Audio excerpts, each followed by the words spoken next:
A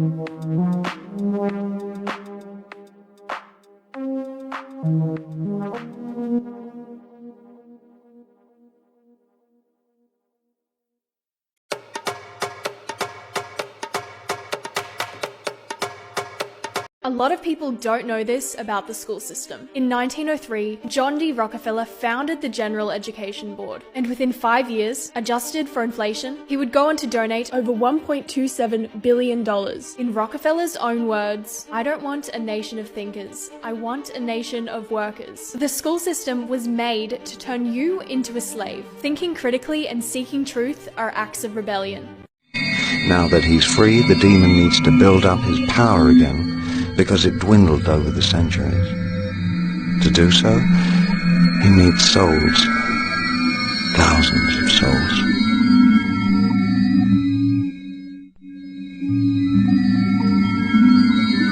He derives his power from suffering souls. They endure infinite tortures in the reservoir. It is this endless suffering that will enable him to recover his former power.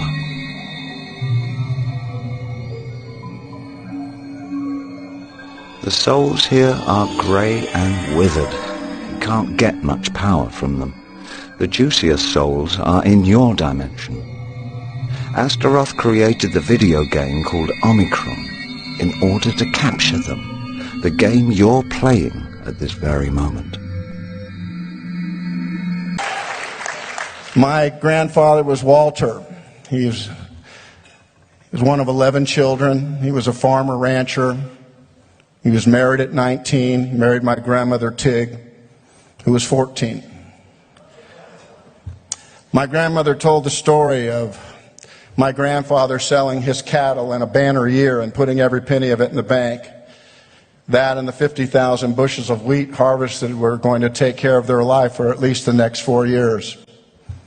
At 11 o'clock in the morning, he walked that money into the bank and looked at the teller. Someone he knew, who had to have known, who'd been out to the ranch the day before. There wasn't a wink or a nod. There wasn't a whisper. "Don't do it, Walter."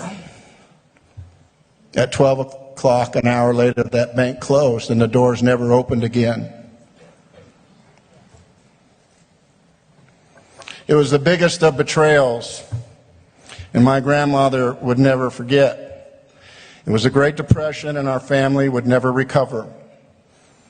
50,000 bushels of wheat would spoil waiting for the price to go up, and it never did. And the Dust Bowl that followed would roll over a generation. My family, along with thousands of others, headed west with whatever they could carry to carve out a new life.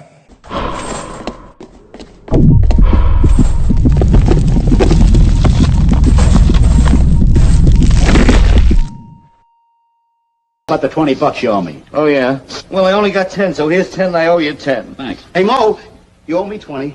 Well, here's 10 and I'll owe you 10. You owe me 20. Here's 10, I owe you 10. Here's the 10 I owe you. Here's the 10 I owe you. Here's the 10 I owe you. Good, now we're all even. How about the 20?